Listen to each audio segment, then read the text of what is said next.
My name is Harper, and I'm the founder of the Sistah Vegan project. It is February 17th, 2010, and the other day I received from Lantern Books an unedited proof of the Sistah Vegan book, which comes out March 2010, and it's been a really long journey to have this book come out the way it has. It started off in 2005, and I'm just amazed that I'm holding the product in my hand.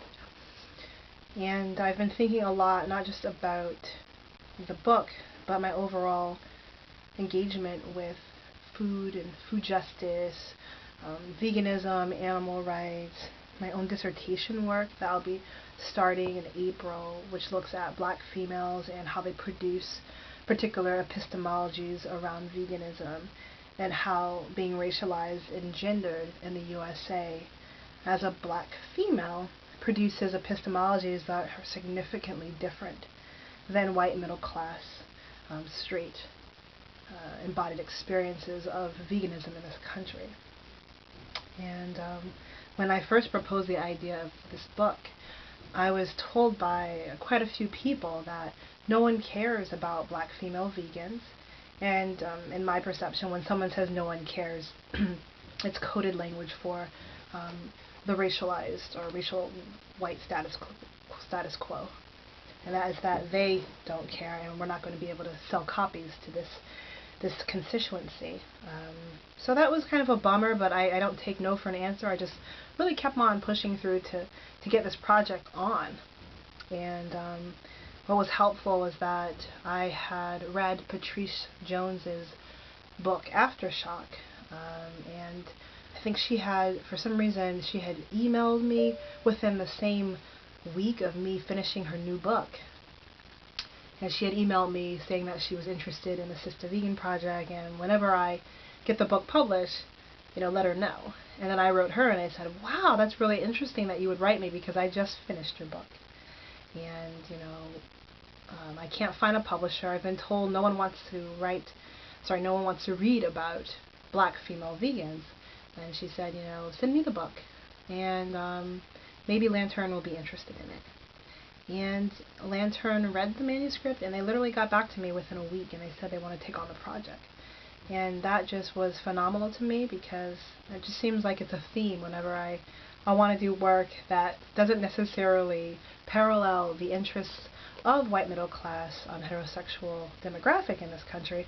I'm repeatedly told that it's pointless, that no one's going to be interested.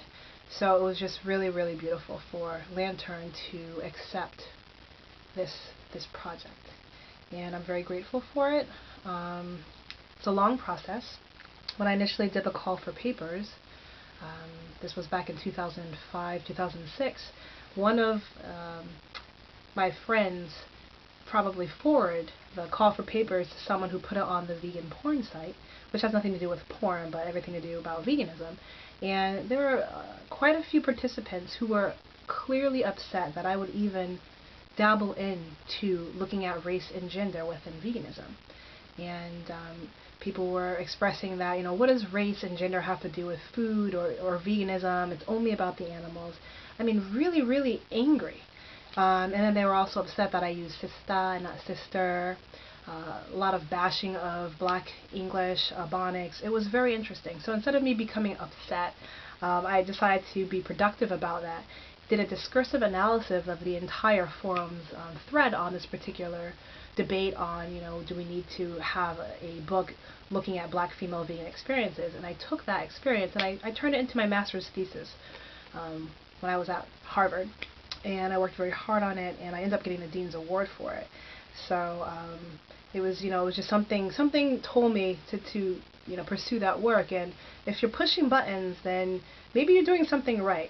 Maybe we're getting people to think about things that they never thought of, certain people who are in certain privileged spaces, and that response by the people on that thread is maybe telling you something, that they're either in denial or maybe just being positioned as white, middle-class, straight people in particularly white-dominated societies, maybe they really just don't see it. Maybe they really just don't know that it's different. Experiences are going to be different.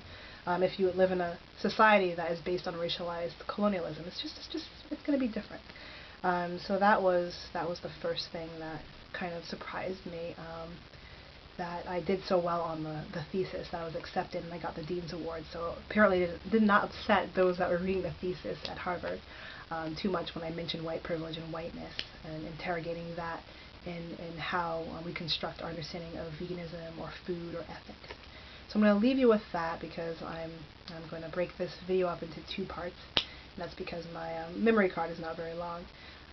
So just hold off and click on to the next link that talks about part 2. Okay?